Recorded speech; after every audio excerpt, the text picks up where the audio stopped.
Hello guys, welcome back to my channel. Today we have Witch Please. So this is by Aguirre. I hope I said that name right, and the lighting's gone very bad, but I do apologise. The weather's not that great. So, as reading this was my Enchanted fandom box, which was definitely different. Personally, it's not a book I would read, but it was a book that I was intrigued to read. So this book gave me the Bewitched vibes, because the way it was and just the way it ended kind of thing. But I was like, oh, hello, what's going on here? Kind of thing. So this is the front cover, and here's the blurb. A love so sweet, it must be magical.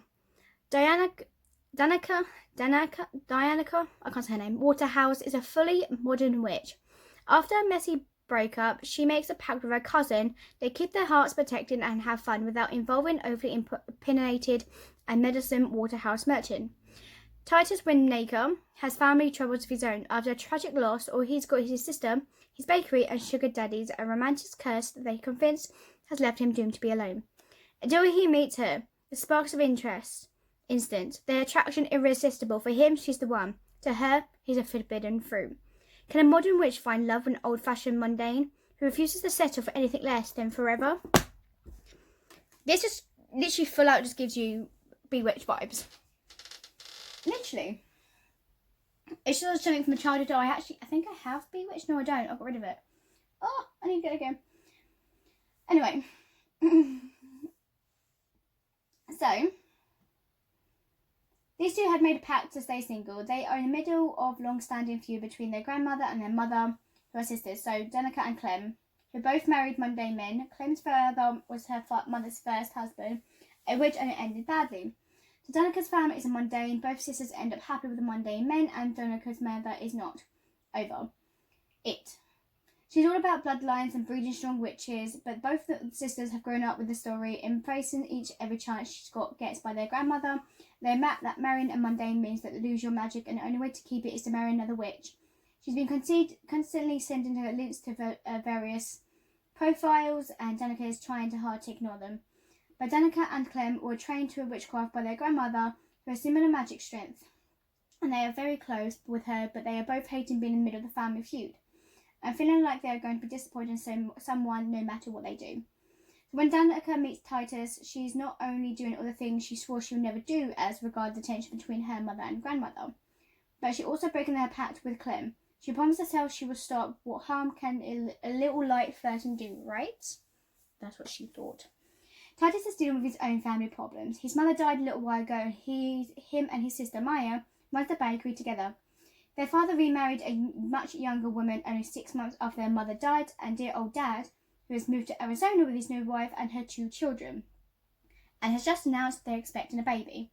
So it's a lot. Maya is distraught why Titus wants to fix but cannot. So that was just like out of order. Why would you leave your own 2 kids to marry someone else and move in with their kids and then have another kid with this person? You know, that's just out of order. So Titus head over heels for Danica. For the first moment, but he tries to keep us cool. His previous girlfriends and boyfriends, he's bi, don't worry, had often broken things off with him because he's in such pretty bizarre circumstances. He doesn't want to push Danica away by appearing desperate. So she is drawn to Titus, and he's kind, gentle man, funny, generous, and hot. And she feels like she comes to live around him. But she can't have him because he's a mundane, and she will never give up her magic. It means too much to her. She's particularly close to the member of her coven, disguised as a book club. She values them as much as any family member.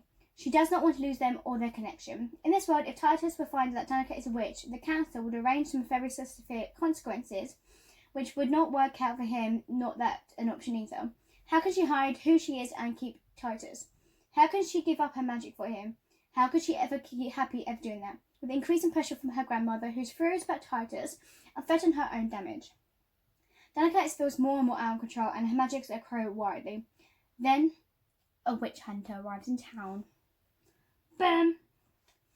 It's all right to sound right up my alley, but unfortunately something quite didn't get there to me. There was plenty other things which didn't work as well, so there was a number of tone shifts in the books with Jard. One example was that when Danica and Titus first made love. It felt to me like the scene belonged to a different book. For that scene, things went sweetly charming to steamy hot into about 2 seconds. And it gave me like a whiplash. I was like, oh my gosh. It felt to me most of the other scenes that were more making out actually. There were a lot of short and choppy sentences, some disconnected ideas, and some same paragraphs who also judged the same time to time. There was reference to mental illness. I didn't really as much confused about to the book. I found an easy book to put down and walk away from that, but I was not expecting that at all. Perhaps some of that can be put down to reading mood, but didn't fit this book. So, on other note, which cover takes flight in reference to the airlines, despite for travellers, which seems to be an obedience, a reference to this play, to the whole, thing. If this was the only one, and I wasn't purpose to lie to others, but it was so it did give me the Bewitched vibes, and at first, like I said, it did give me the Bewitched vibes, but then after a while, it just turned to something different. So I liked the book, but the book kind of got me out of it just confused me a lot.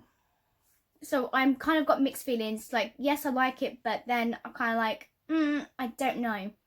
It just confused me a lot. But thank you guys for watching, and I'll see you guys next time. Bye.